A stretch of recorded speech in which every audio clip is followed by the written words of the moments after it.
यीशु के जीवित समर्थी और जलाली नाम में आप सबको जय यीशु मसीह की। एक खुशी की और सौभाग्य की बात है कि फिर से हम परमेश्वर की हैकल में, उसके भवन में यहाँ पर मौजूद है और उसकी हमद और उसकी सना, उसकी सताइश, उसकी तारीफ और उसकी प्रशंसा करते हैं।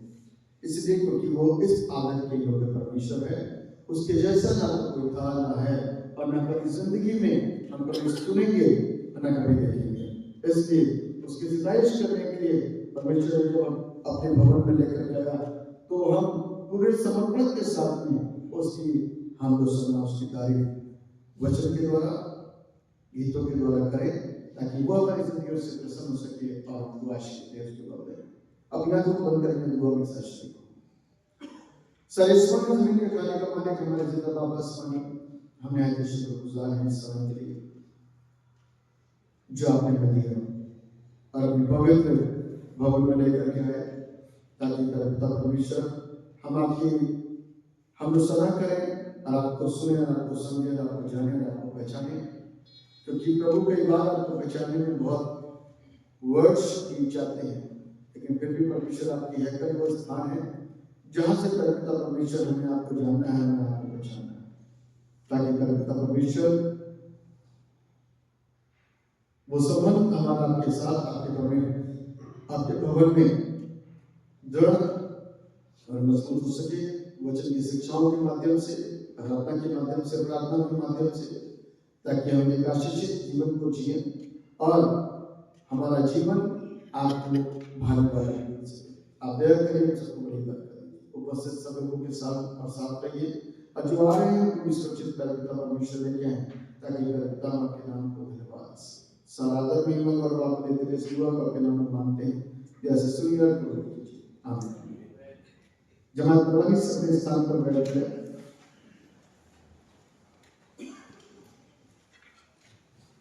प्रभु यीशु के जीवित समर्थी जलाली नाम में आप सब लोगों को जय यीशु मसीह की।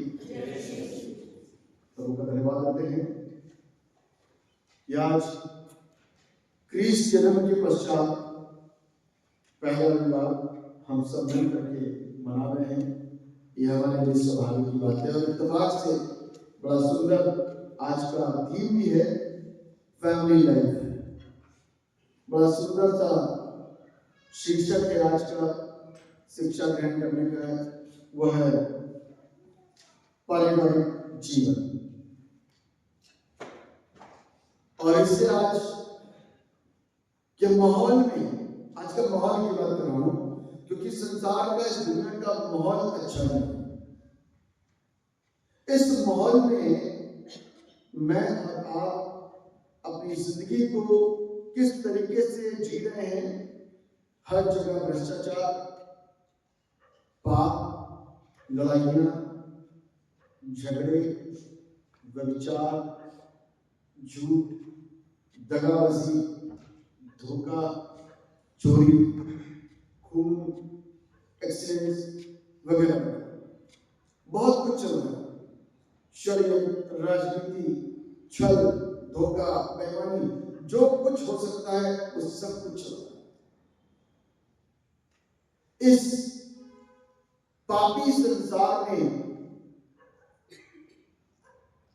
उस ज्ञान को जो मेरे और आपके पास में 2024 वर्ष पूर्व आया, इस अंधकार में जीवन के अंदर हम किस प्रकार से तेजों में बने रह सकते हैं। ज्ञान तो आ चुका, वचन भी आ चुका, यीशु भी आ चुका, लेकिन इस पाप भरी जिंदगी में हम कैसे अपने जीवन को जलाए रख सकते हैं उस ज्ञान के प्रकाश के द्वारा, जो ज्ञान प्रभु यीशु मसीह के द्वारा अंधकार में उतरा, जो तेज प्रभु यीशु मसीह के आने के द्वारा इस पापी जिंदगी के मध्य में रात जिया। हम किस तरीके से अपने आप को प्रज्वलित कर सकते हैं और उसके अलावा अपने जीवन से कितने लोगों को वो तेज से लोगों को प्रज्वलित कर सकते हैं या चमका सकते हैं। मालूम बात हमको इस बात में पड़ती है कि जब परमेश्वर ने आदम को देखा कि वो अकेला है तो उसकी सहायता के लिए हवा को बनाया और इस बात को बोला कि फलों फूलों और पृथ्वी में बढ़ जाओ और मेरे लिए संतानों को उत्पन्न करो। आज इस पापी जगत में जो सिर्फ आज से पापी नहीं है, आदम के वक्त से जो गुनाह आ गया वो अभी तक गया नहीं, लेकिन उस तेज, उस प्रकाश और उस धारदार वचन दो धारी तलवार के द्वारा लोगों के जीवन के अंदर काम कर रहा है। पापी को सीधा करना मनुष्य के बस की बात नहीं, सिर्फ खुदा का कलाम उसको बचा सकता और उसे सीधा कर सकता है। सिर्फ यीशु मसीह उसको बचा सकता और सीधा कर सकता है। इसीलिए खुदा का कलाम हमको राह बताता है कि जब यीशु मसीह के माता पिता उसको ढूंढने लग गए, लिखा एक दिन का सफर तय हो गया और जब बच्चा बालक यीशु नहीं मिला तो वापस आए और थोड़ा सा नाराज हुए।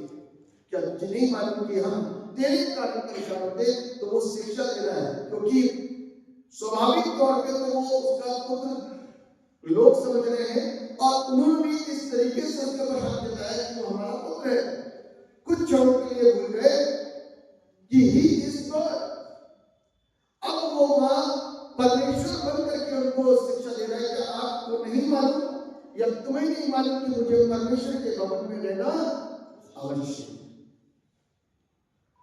परमेश्वर के घर में रहने का मतलब क्या है?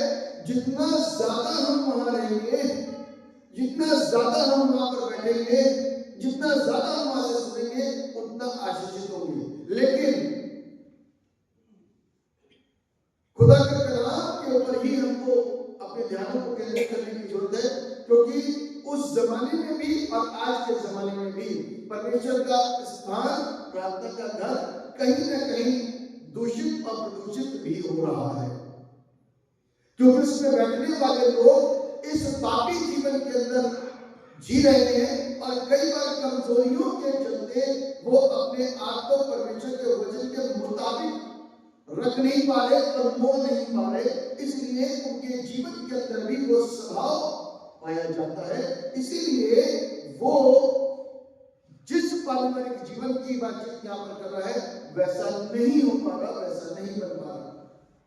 इसीलिए वो वहां पर इस बात का हमेशा बोलता रहा कि फरीसियों और शास्त्रियों के से अपने आप को बचाओ, उनकी शिक्षाओं से अपने आप को बचाओ।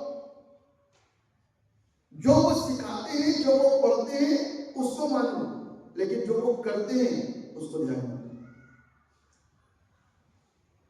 क्योंकि जो सिखा रहे हैं वो परमेश्वर का वचन है, जो सुना रहे हैं वो परमेश्वर का वचन है, वो परमेश्वर की ओर से आया है, इसलिए उसको तो स्वीकार कर लो, लेकिन जैसा वो करते हैं उसको नहीं स्वीकार, क्योंकि वो परमेश्वर के वचन के सापेक्ष और उसके मुताबिक और उसके अनुसार नहीं कर रहे, वो उससे विपरीत जाकर के काम करे। उनके लिए खुदा का कलाम से सीखने के लिए, सिखाने के लिए है, ना कि अप्लाई करने के लिए, ना कि अपनी जिंदगी में लागू करने के लिए। इसीलिए उस जमाने से लेकर के आज तक वो सारी चीजें बदलाव नहीं आया, वो सारी चीजें वैसे ही पाई जाती हैं। एक आया बीच में सुन करके जिसको कहते हैं निकोदेमस, और निकोदेमस जो प्रभु के वचन को समझ गया था, प्रभु के पास में आकर के बोला कि मुझे कुछ सिखा, नया जन्म में कैसे प्राप्त करूं। जिस व्यक्ति के अंदर ये जिज्ञासा जागृत हो गई कि मुझे नया जन्म चाहिए, इसका मतलब कि उसके अंदर कुछ चीजें अंदर प्रेशर मार रही है कि यू आर अ सिनर। जिसको इस बात का एहसास बार बार हो रहा है, जिसको इस बात का अंदर से आत्मा बार बार बोलता है कि अब कुछ परिवर्तन की जरूरत है, हम वैसे नहीं चल पा रहे जैसे वचन हमको चलने के लिए आदेशित करता है, हम उस मुताबिक नहीं चल पा रहे। कहीं ना कहीं अंदर ही अंदर रियलाइज होता है कि हम कहीं ना कहीं कुछ परमेश्वर के विरोध में और परमेश्वर के वचन के खिलाफत में कहीं जाकर के काम कर रहे हैं। तो इंसान के अंदर ये सवाल उत्पन्न होता है और वो चुपके से कई बार किसी ऐसे धर्मी के पास पहुंच जाता है और इस बात का प्रश्न करता हम जानते हैं कि जो तू करता है यदि परमेश्वर तेरे साथ ना हो तो कभी नहीं कर सकता। तब प्रभु यीशु मसीह ने उसको सिखाया कि नया जन्म लेने की जरूरत और आवश्यकता है। और नया जन्म उसकी सोच में कुछ और था, क्योंकि वो संसारिक कोड़ा व्यक्ति था और आत्मिकता उसके जीवन में कभी भी प्रभाव नहीं डाली थी। इसलिए नए जन्म के अर्थ को वो संसारिक तौर पे ही जान पाया और कहता है क्या फिर मैं मां के घर में दोबारा जाकर के जन्म लूं? तो उसने कहा नहीं, जल और आत्मा से जन्म लेना जरूरी है। वो जन्म मेरी जिंदगी को क्या करेगा? तब्दील करेगा और बदलेगा। यीशु मसीह का जन्म पवित्र आत्मा की सामर्थ्य हुआ और यीशु मसीह जब इस धरती पर इस पापी संसार में रहा, उन लोगों के बीच में तो पापी थे जो गुनाह की जिंदगी में अपनी जिंदगी को बसर कर रहे थे, जिनके सामने वो तेज, वो रोशनी, वो सच्चाई, वो ज्ञान नहीं था। उन लोगों के बीच में प्रभु यीशु मसीह ने अपना काम करना शुरू करा, परमेश्वर को उनके बीच में लाना शुरू करा।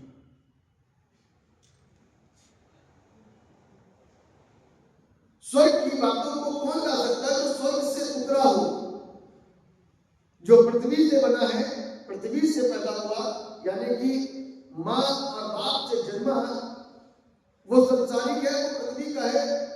वो स्वर्ग की बातों को कैसे ला सकता है? स्वर्ग की बातों को तो वही लेकर के आएगा जो स्वर्ग से उतरा, स्वर्ग से यीशु।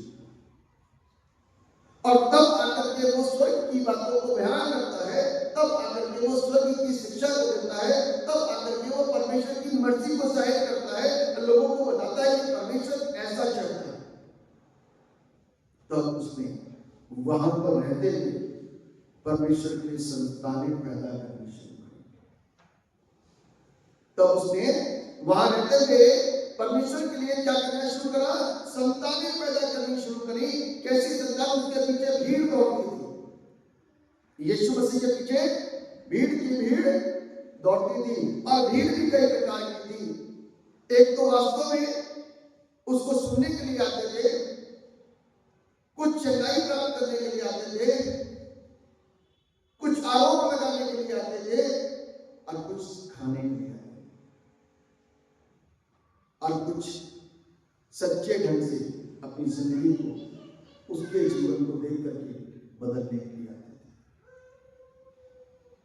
लेकिन ये 5 तरीके की जो भीड़ है आज भी है। आरोप लगाने वाली, देखिए इसने क्या बोला, क्या सिखाया, क्या सुनाया, क्या समझाया, आरोप देने वाली। और एक भीड़ चंगाई देने वाली, एक भीड़ सच्ची शिक्षा को ग्रहण करने वाली, कुछ खाना खाने वाली। लेकिन रूहानी ग़िज़ा को खाना और उससे अपने जीवन के अंदर की आत्मिकता को नया करना, क्योंकि हमारे पास में अपनी आत्मिकता का एक पैरामीटर है जिससे हम अपने आप को जांच लेते हैं और हम सोचते हैं कि अब हम सही ट्रैक पर आ गए और सही करना शुरू करा। लेकिन जब हम वजन की गहराई में और उतरते हैं, यानी कि और गहराई में जाते हैं, तो समझ में आता है कि अभी तो हम कहीं पर भी नहीं स्टैंड करते।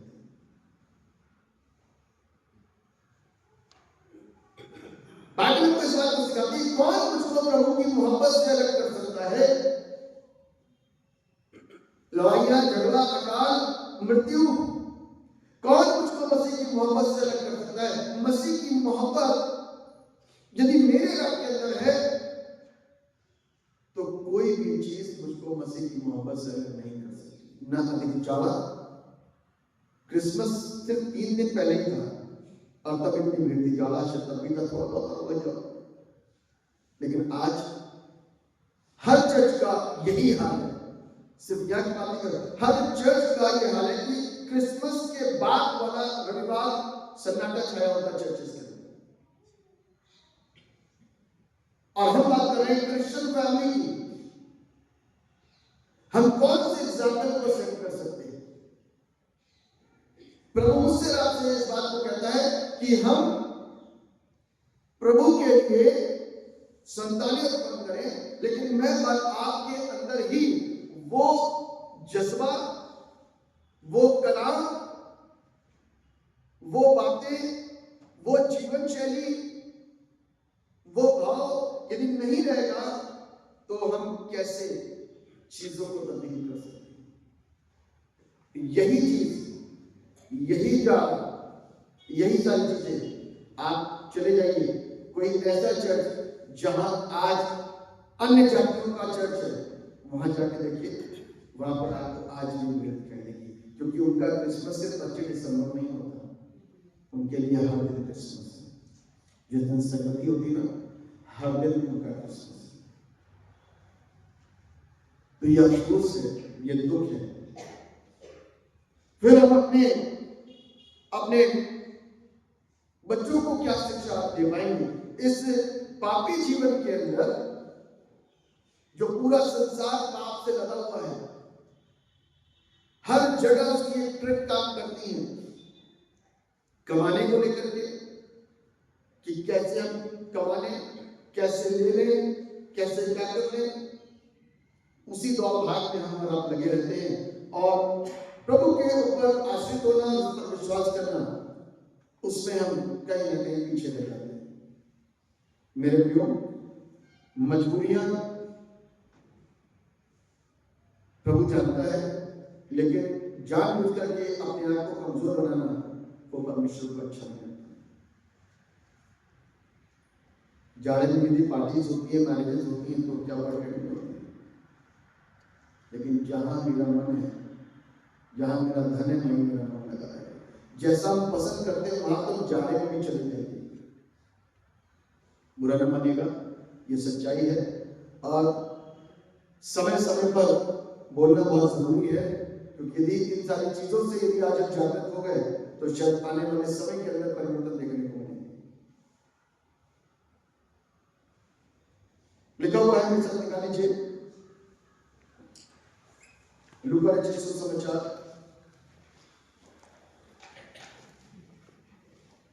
लूका रचित सुसमाचार उसका 2 अध्याय और उसके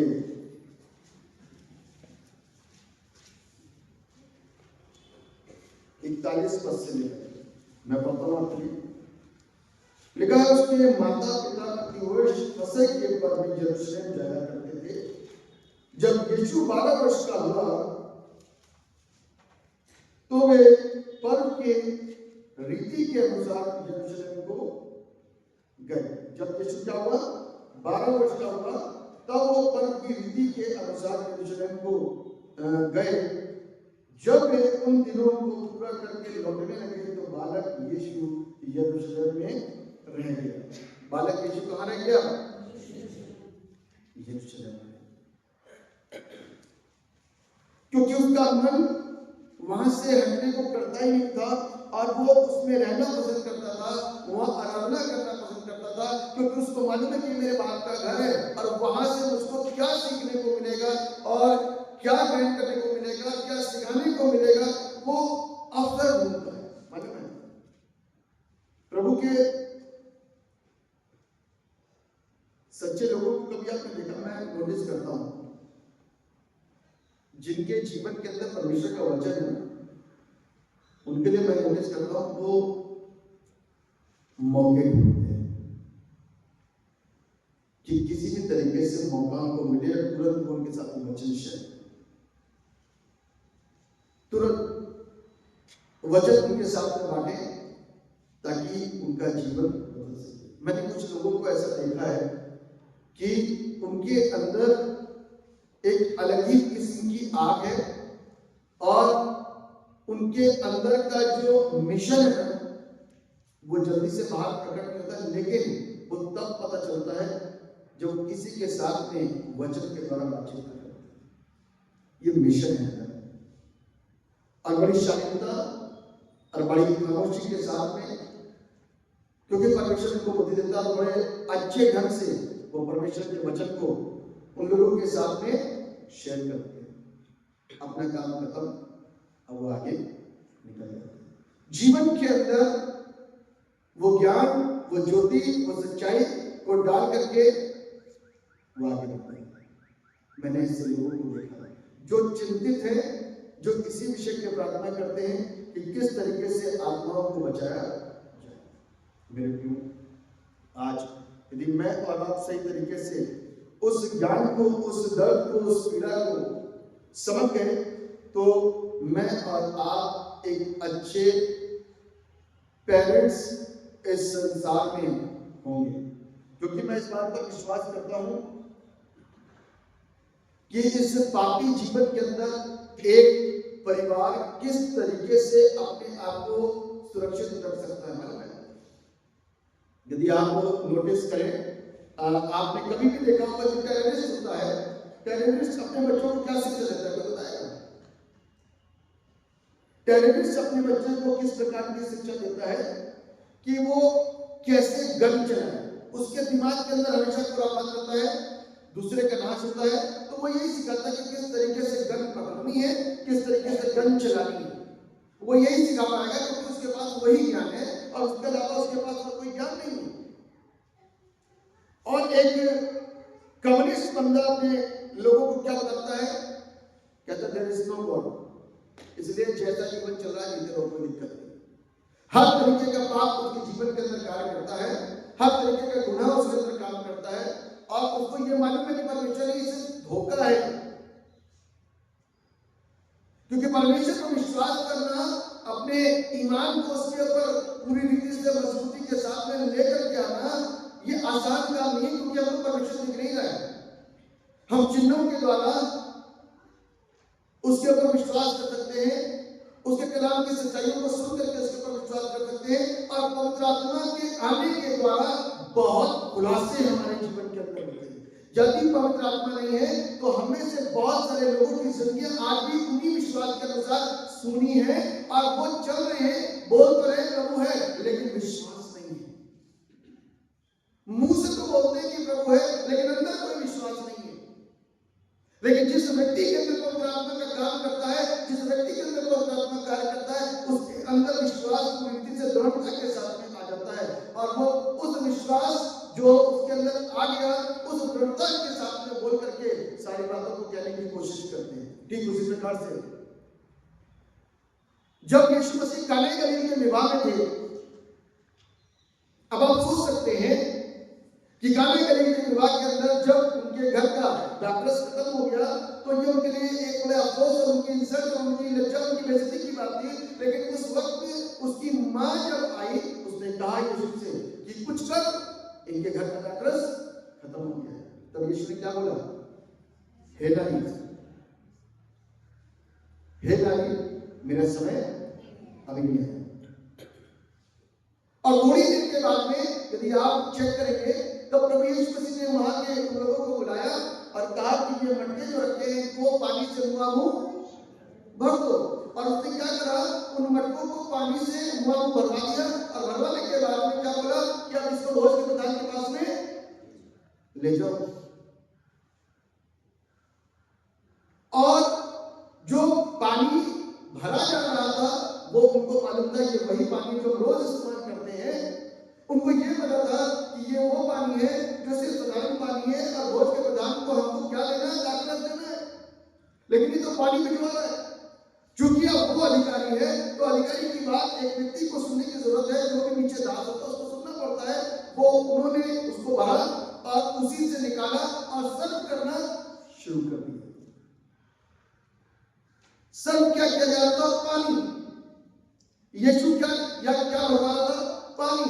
और जो ले जा रहे थे उनको भी पता था क्या दे रहे हैं? पानी। और एक दूसरे का चेहरा देख रहे होंगे और भोज के प्रधान के पास जग से हो सकता है उसको पलटा हो और भोज के प्रधान ने जब टेस्ट करा तो उसको वो दाखरस लगा। आमीन। और दाखरस पीने के बाद जो तारीफ करी, उस तारीफ को करने के बाद में मेरे प्रियो जो पानी लेकर के जा रहे थे आपस में बातें नहीं करते होंगे, हमने तो पानी भरा था, लेकिन ये तारीफ क्यों हो रही है? इनको दाखरस क्यों लग रहा है? क्योंकि जब पवित्र आत्मा काम करता है तो जीवन बदल जाता है। आमीन। लोगों ने उसको ट्विस्ट कर शब्दों में कि खुदा ने हमें बना दी। वो तो पानी था, पीने वाले जिसे मैं समझे थे, पीने वालों के लिए वो मैं थी, और लोगों के लिए नहीं था, लाने वालों के लिए वो नहीं था, भेजने वाले के लिए वो नहीं था, सिर्फ पानी था। यीशु पानी को भी सामर्थी बना सकता है। लेकिन ये फेथ आएगा कब? जब उसकी आज्ञा का पालन करते हैं, तब वो विश्वास मेरे और आपके अंदर जागृत होता है। मैं सोचता हूं कि जब वो पानी लेकर के दास को गए और पानी दिया, पीने वाले ने जब तारीफ करी, तो तारीफ करने के बाद में उन लोगों का ईमान, पता नहीं उन्होंने टेस्ट करा कि नहीं करा बाद में, लेकिन जिस के लिए थे ना, उसको वो आशीष मिल गई। आमीन। कई बार किसी पर्टिकुलर के लिए काम होता है, उन बरातियों के लिए काम होता है, कर दिया, और उन लोगों को एहसास हुआ, उन लोगों को महसूस हुआ कि ये अद्भुत है। तो यही चीज जो मैं बताने की कोशिश कर रहा हूं कि वो चेले भी चकित हुए उस समय में। पहले तो थोड़ा सा आर्ग्यू, छोटा सा आर्ग्यू किया था, अपने शब्दों को, अपनी बातों को बयान करा गया, प्रभु आप कैसी बात कर रहे हो, 5000 की भीड़ के लिए खाना कहां से लाएंगे? यीशु के साथ रहने के बारे में भी वो अशिक्षित, अविश्वसनीय, मतलब वो विश्वास नहीं कर सकते थे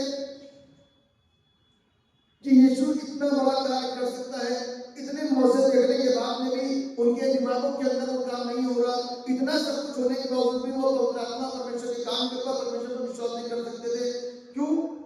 क्योंकि उनके अंदर से जो इच्छा जागृत होती ना, वो उसको जानने की, वो समझने की, वो चीज उनके अंदर नहीं थी। वो सिर्फ सरसरी निगाहों में देखते जाते कि प्रभु कर क्या रहा बस, और थोड़ी देर के लिए ताली बजती थी, लेकिन उनकी लाइफ के अंदर काम नहीं हो रहा था, क्योंकि वो उसको रिसीव नहीं कर रहे थे। जब तक हम परमेश्वर के वचन को रिसीव नहीं करेंगे, तो परमेश्वर का काम मेरी और आपकी लाइफ के अंदर होगा नहीं। सिर्फ देख रहे थे कि प्रभु बड़े अद्भुत काम करता था, शाम को ताली भी देते हुए, वाहवाही कर देते हुए कि प्रभु क्या काम कर दिया आपने। लेकिन जिस दिन प्रभु की क्रूसिफिक्शन का दिन था, डर के मारे उपरोटी कोठरी में बैठे, यीशु मसीह के रिजरेक्शन के बाद में जब यीशु मसीह वहां पर आए, तब क्या हुआ? उनको जब पवित्र आत्मा मिला, तब उनको चीजें समझ। उससे पहले हम पूरे रहते हैं। उससे पहले कैसे रहते हैं? कोरे, संसारिक।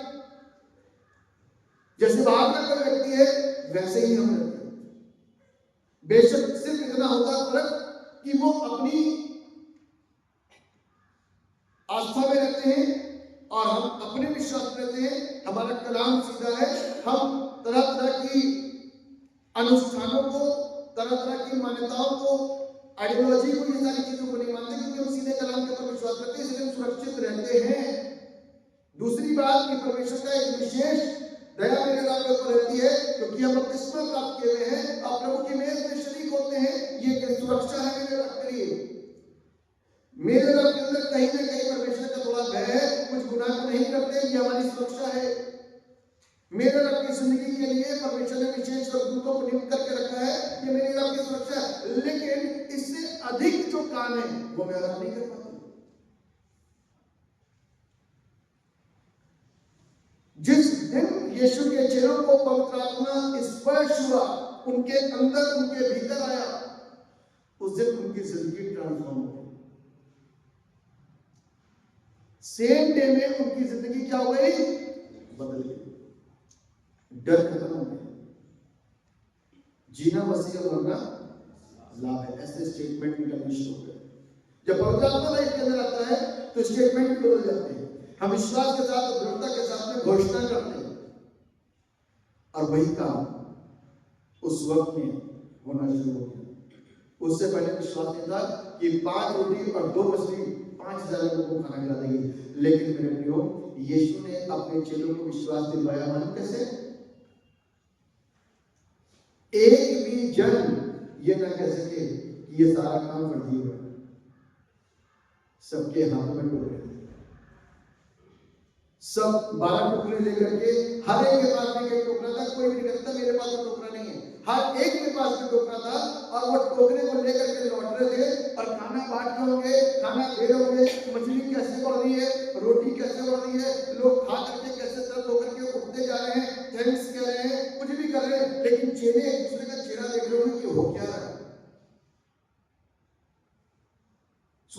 क्या हो रहा होगा समय, बढ़ रहा है कि नहीं बढ़ रहा है? आज वो फेथ लेवल मेरा रखता होना चाहिए, और उस फेथ के साथ भी यदि मैं आज आप बढ़ेंगे ना आगे, तो मेरे प्रियो हमारे घर के काम भी वैसे ही होने शुरू हो जाएंगे। हमें हमारे जिंदगियों के अंदर भी वही काम, हम उसको रिसीव नहीं कर पाते, हम उसको क्लेम नहीं करना सीखे, इसलिए वो मेरी लाइफ के ऊपर एप्लीकेबल हो ही नहीं पाता, वो ब्लेसिंग्स मेरी आपकी लाइफ के ऊपर नहीं आ पाती, इसीलिए प्रॉब्लम होती है। और इसीलिए परिवार के अंदर आज परमेश्वर के लिए औलादें पैदा नहीं हो पाती, ये समस्या है। इसलिए आज फैमिली लाइफ बड़ी इंपॉर्टेंट है। इसलिए मैंने आपको बताया कि कुछ लोग कहते हैं कि परमेश्वर है, लेकिन यीशु मसीह क्या कहता है? क्या आपको पता नहीं मुझे परमेश्वर के घर में रहना जरूरी है? प्रभु यीशु मसीह कुछ पर आपको सिखाते हैं कि परमेश्वर के ऊपर डिपेंड हो, मनुष्य के ऊपर। यदि आप परमेश्वर के ऊपर डिपेंड होंगे तो परमेश्वर मेरे और आपके लिए हर एक रास्तों को खोल देगा। जो चीजें मेरे और आपके कठिन सी जान पड़ती है वो सब आसान हो जाएंगी, वो सब सरल बन जाएंगी। इसलिए मसीह परिवारों को, अपने बच्चों को यही शिक्षा सिखाने की जरूरत और आवश्यकता है कि वो अपने बच्चों को सही शिक्षा और सही ज्ञान दें। पहली चीज।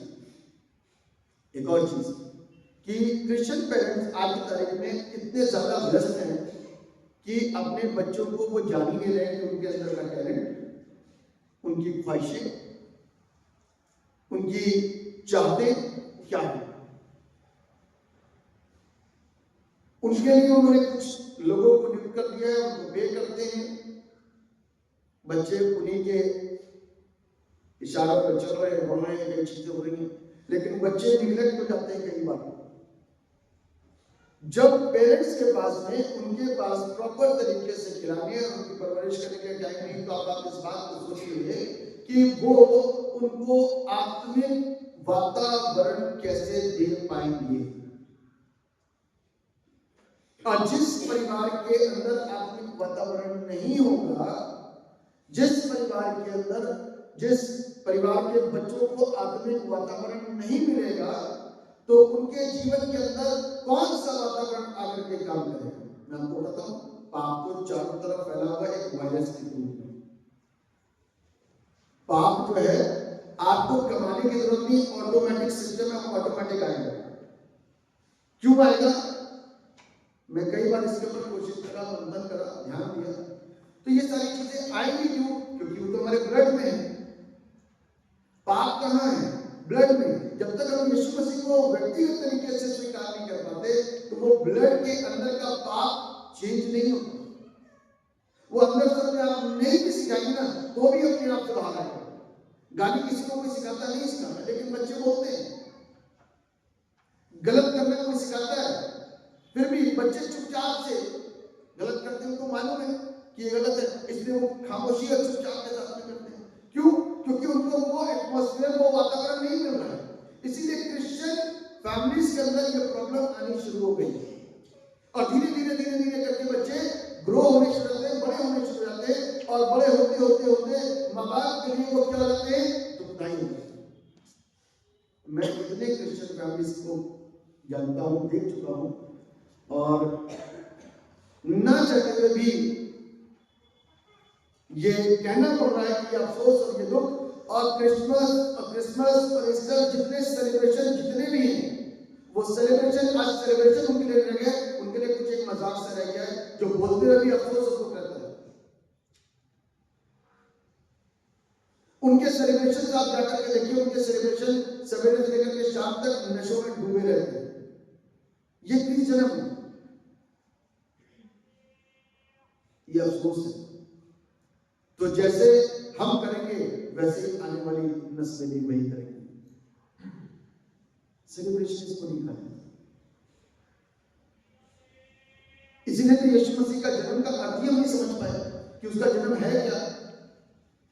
वो पापियों को उनके पापों से आजाद करने के लिए आया। बाइबल में लिखा है कि वो पापियों को उनके पापों से आजाद करने के लिए आया, लेकिन हम तो उसके सेलिब्रेशन को पाप के साथ सेलिब्रेट कर रहे हैं। तो ये सेलिब्रेशन नहीं होगा मेरे अपने नजरिए से। तरीकों को, अपने सेलिब्रेशन के तौर तरीकों को चेंज और बदलने की जरूरत है। वरना फिर ये नहीं क्लेम कर सकते कि I am good Christian family, I am follower of Jesus Christ, नहीं बोल सकते, क्योंकि प्रभु यीशु मसीह की शिक्षाएं है ही नहीं। इसलिए आज की संतानें क्या हो रही है? परेशान हो रही है। एली जो था उसके बच्चे कैसे थे? उसके लिए शब्द क्या है कि उसके बच्चे लुच्चे थे, और वो एक प्रभु के भवन का याजक था, और याजक की संतान कैसी थी? क्योंकि वो दूसरों को सिखाते सिखाते अपने बच्चों को सिखाने भूल गया, और उसी के घर के बच्चे कैसे निकले? लुच्चे। हर किस्म का पाप उसकी जिंदगी के अंदर पाया जाता है, उनकी जिंदगी के अंदर पाया जाता है। और आज इसीलिए हमारी संतानें सबसे पहली चीज अन्य जातियों के अंदर विवाह करेंगे। जो वचन के अनुसार, व्यवस्था के अनुसार 7वां अध्याय इसके 11वें पद के अनुसार यदि हम आप देखेंगे तो खुदा का कलाम हमको सख्त हिदायत देता है कि हम अन्य जातियों के साथ में विवाह ना करें जब तक हम उनको प्रभु में ना ले आए।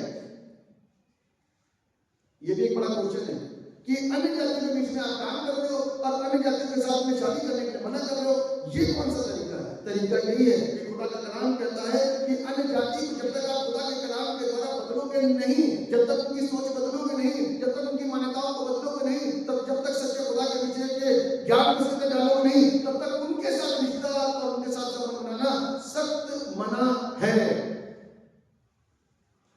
क्योंकि उनके जीवन के अंदर खुदा नहीं है, उनके जीवन के अंदर सत्यता नहीं है, उनके जीवन के अंदर उनके जीवन की बातें नहीं है, इसलिए वो गुनाह करते हैं, इसलिए वो पाप करते हैं, इसलिए वो पाप में रहते हैं। और जब मैरिज हो जाती है तो वो कहते हैं हमें अपना धर्म सेलिब्रेट करना है, वो कहता है अपने धर्म सेलिब्रेट करना है, बच्चा कहाँ जाएगा?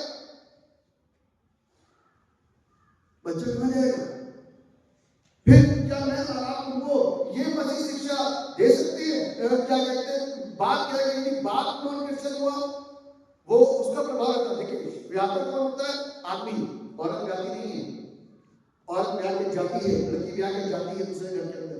और अकॉर्डिंग टू द लॉ, इसके अनुसार जिस मजहब में आदमी है, स्त्री उसी मजहब की कहलाती है अमूमन। लेकिन आज की तारीख में चीजें बदल गई हैं, चीजें चेंज हो गई। वो कहेंगे हम अपना फॉलो करेंगे, इसके बीच में बच्चे पिस करके रह जाते हैं। आधे साल वो चर्च जाते हैं, चर्च भी जाएंगे, मंदिर भी जाएंगे, यदि और कोई मजहब से तो वहां भी जाएंगे, वो भी मनाएंगे, दिवाली मनाएंगे, इधर क्रिसमस मनाएंगे, इधर होली भी मनाएंगे, इधर ईस्टर भी मनाएंगे, इधर गुड फ्राइडे मनाएंगे, और उधर सारे सेलिब्रेशन करेंगे। तो ये मिक्सचर उनकी लाइफ के अंदर आ रहा है। वो कौन से अंजाम पे वो बचेंगे? फिर वो विवाह किसके साथ करेंगे? चुनाव क्या होगा? ये अफसोस है। क्यों? क्योंकि हम अपनी शिक्षाओं में, अपने विश्वास में, अपने धर्म में दृढ़ नहीं है। इसीलिए हम सोचते हैं, हम ये कहते हैं कि जब बहुत ब्रॉड माइंडेड है तो अच्छी बात है, होना चाहिए, उसके लिए मना नहीं कर रहा हूं, लेकिन यहाँ पर कुछ रिस्ट्रिक्शन है, खुदा के कलाम की कुछ रिस्ट्रिक्शन है। हमको उस रिस्ट्रिक्शन के अंदर रह करके अपने बच्चों को संभालते हुए उनको वो एटमॉस्फेयर देना है, वो वातावरण देना है जिसके लिए हम परमेश्वर की जब बपतिस्मे के समय में आते हैं तो कितने वायदे करते हैं। हर संडे चर्च जाएंगे, हम भी चर्च जाएंगे। आज देखिए चर्च सन्नाटा पड़ा हुआ है। ये वायदे के समय के हैं, जब बपतिस्मा होता उस समय के हैं, तो उस समय के ये वायदे किए जाते हैं कि हर संडे उसको प्रार्थना करना सिखाएंगे, ऐसा सिखाएंगे, ऐसा सिखाएंगे। लेकिन प्रभु यानी कि जब हम कंफर्म होते हैं तो कंफर्म के वक्त कितने ज्यादा प्रॉमिसेस होते हैं, लेकिन वो भी सब विफल हो जाते हैं उसको संपूर्ण करने में, उसको पूरा करने में। क्यों? क्योंकि परमेश्वर के साथ में जो रिश्ता पक्का मजबूत होना चाहिए वो फ्लेक्सिबल है, वो वन साइडेड नहीं, वो दो साइडेड है। मैंने देखा बहुत सारे क्रिश्चियंस, मुझे इतना अफसोस हुआ, माफ कीजिएगा, यहाँ के लिए क्रिश्चियंस की बात कर रहा हूं, मैं कॉमन क्रिश्चियंस को लेकर के चल रहा हूं, इसीलिए मैं क्रिश्चियन फैमिली को डिस्कस कर रहा हूं। कॉमन क्रिश्चियंस को जब करवा चौथ का फेस्टिवल होता है ना, तो हमारे क्रिश्चियन लोगों के फोटोज फेसबुक पे आ जाते हैं, वो सेलिब्रेट करते हैं।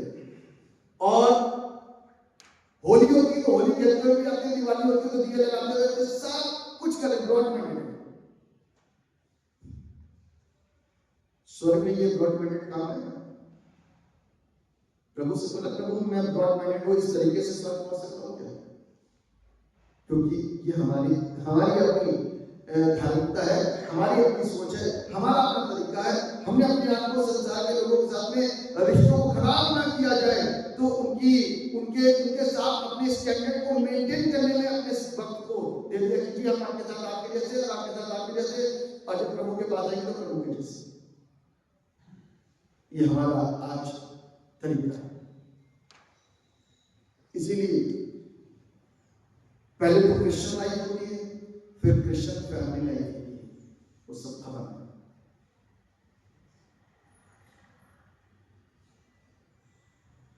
इविल स्पिरिट्स तभी हमारी लाइफ के अंदर एंटर करती है। मैंने देखा है बहुत क्रिश्चियन फैमिलीज में इविल स्पिरिट्स का तांडव होता है। सबसे पहली इविल स्पिरिट के लिए जब दुआ करी मैंने आज से 20 साल पहले, क्रिश्चियन फैमिली पलंग से तो मैं पूछ रहा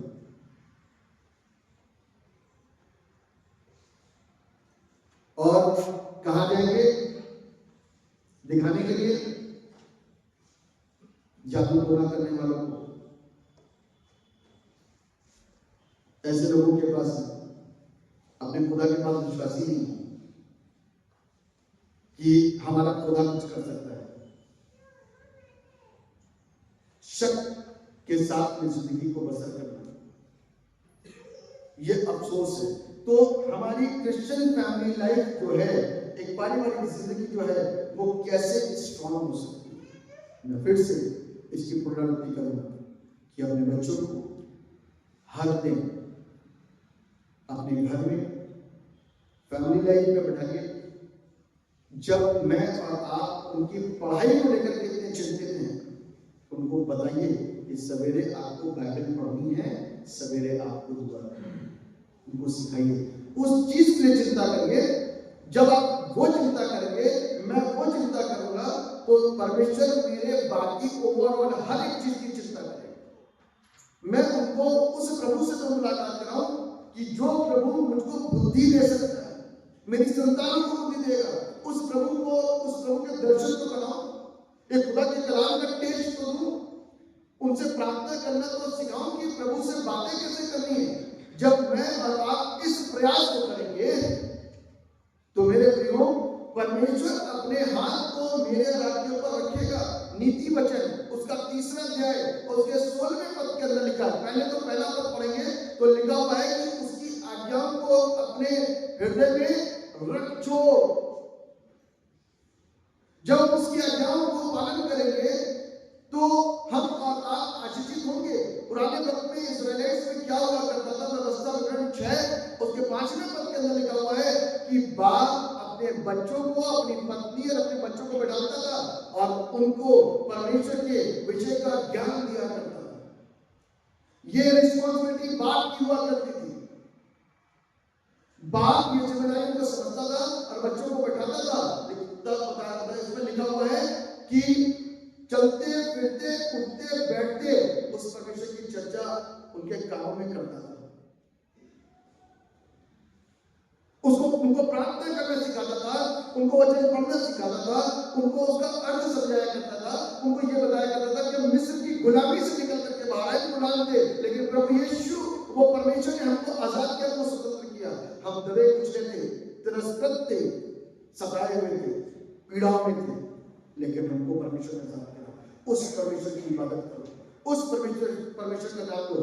वही चीज आज की तारीख में भी मुझको और आपको अपने क्रिश्चियन पेरेंट्स को अपने बच्चों को सिखाने की जरूरत है कि हमको प्रार्थना करना जरूरी है, वचन को पढ़ना जरूरी है। वक्त वक्त पे उपवास किस लिए महत्वपूर्ण होता है, इसको उपवास क्यों रखा जाता है, वो सिखाना बहुत जरूरी है। कई बार हमें प्रभु के सामने कुछ लोगों का कहना है कि हम प्रार्थना नहीं कर पाते, रटी रटाई प्रार्थना। किसी को उठा के दुआ करवाइए, रटी रटाई, जिसके अंदर पवित्र आत्मा का काम होगा ना, उसकी प्रार्थना को आप देखोगे, पूरी प्रार्थना बिल्कुल आत्मा से भरी हुई होगी। वो लिस्ट वाली प्रार्थना नहीं होगी कि वो जो रूटीन में शब्द मुंह से निकलते हैं वही निकलते चले जाएंगे ना। जिस व्यक्ति के अंदर वो प्रार्थना होगा उसके अंदर की प्रार्थना बिल्कुल डिफरेंट होगी, वो रिपीटेशन नहीं होगा, वो चेंज प्रार्थना। ये चीज मुझको और आपको सिखानी है। परिवार को साथ में बैठना है और बच्चों को अकेले प्रार्थना करना सिखाना है। उनके अंदर वो परमेश्वर के प्रति भय को लेकर के आना है, क्योंकि उनकी ड्यूटी समझिए, शुरुआत में ड्यूटी समझाइए, फिर उनको बताइए कि अपने परमेश्वर को जो सम्मान देना है प्रार्थना करने के द्वारा, वचन बोलने के द्वारा, वो सम्मान के द्वार पर उसकी जानकारी को और अधिकारी के जानने के लिए उनके अंदर वो चीजें पाई जाए ताकि उनकी आदत में। जब अच्छी चीजें आदतों में आ जाती हैं तो परिवर्तन आने शुरू हो जाते हैं। आपको बच्चों के अंदर चेंज देखो।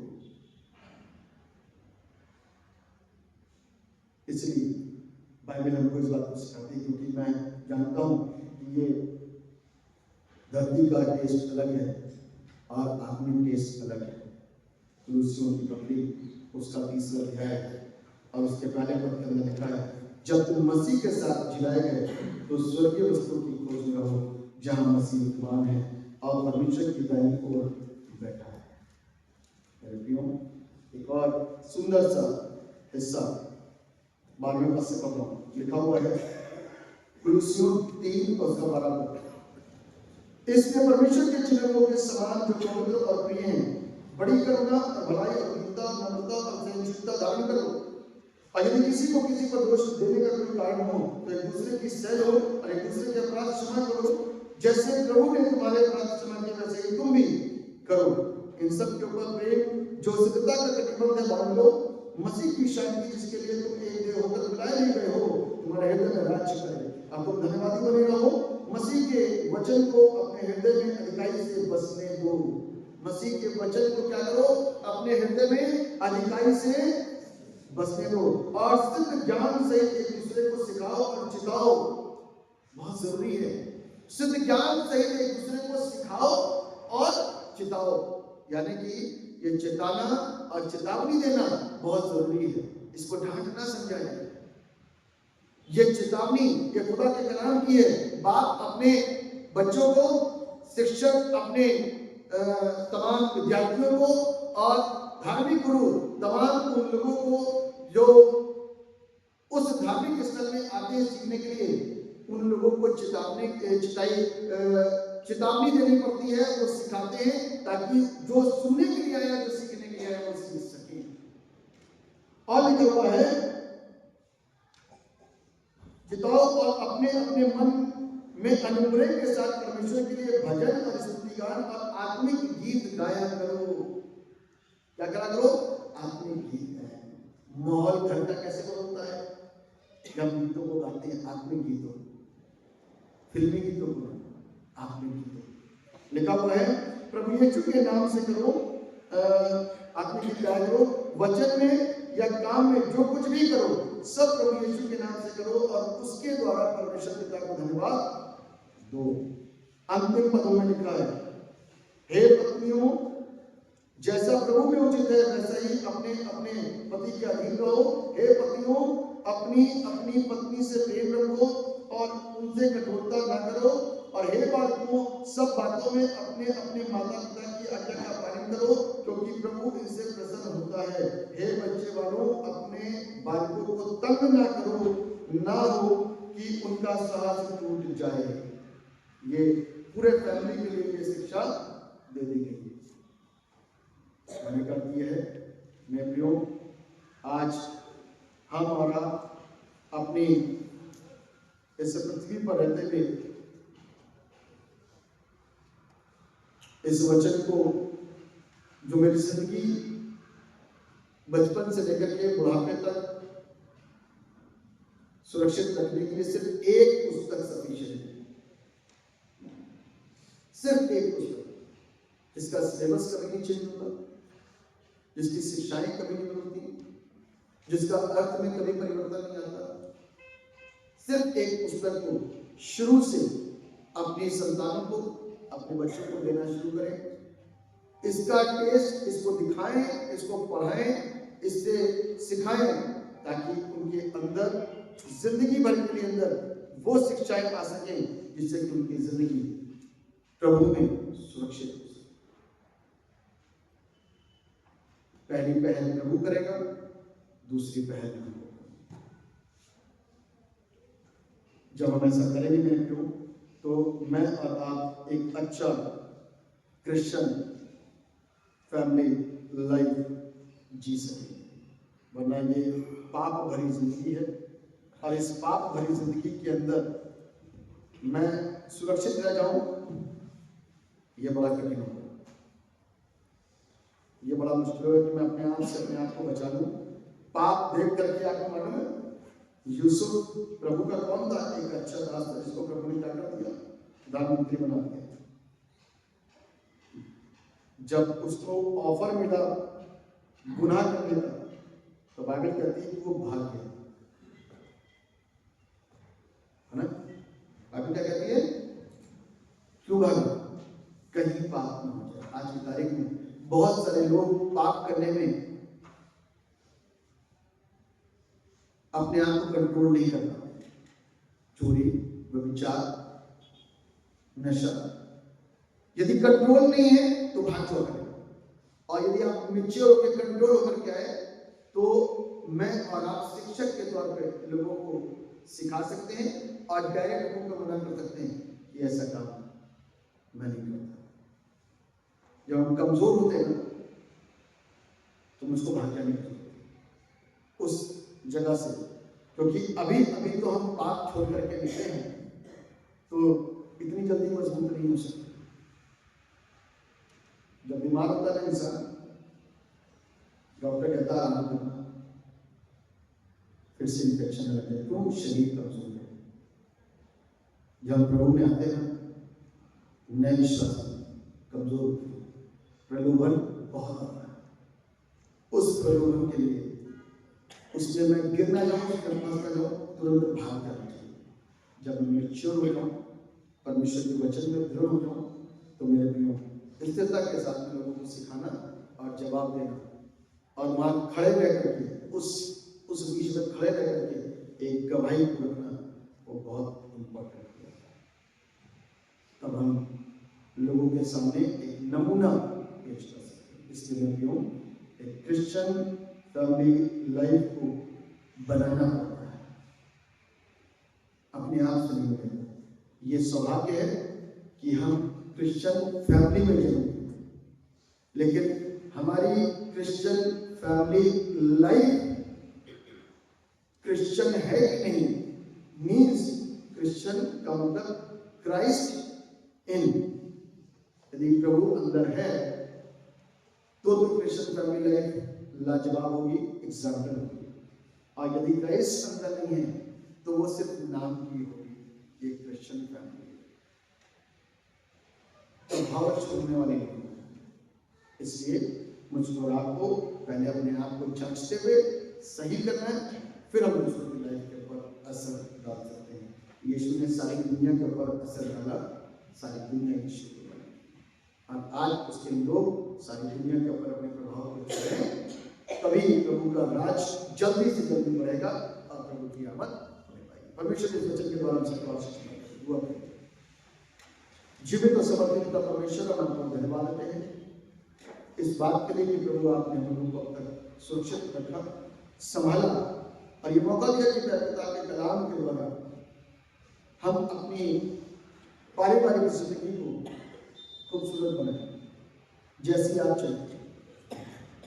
आप दया करेंगे तो प्रभु ऐसी बहुत सारी संतानें आपके राज्य को बनाने के लिए और बढ़ाने के लिए पैदा हो जाएंगे। आपके वचन के द्वारा, आपकी शिक्षा को सिखाने के द्वारा लोग आनंदित और आशीषित होंगे, खुश होंगे उससे खूबसूरत जिंदगी को प्राप्त करने के बाद में। और उनके अंदर वो चीजें भी उत्पन्न होंगी कि हमको खुद ही नहीं बचना, परंतु औरों को भी बचाना।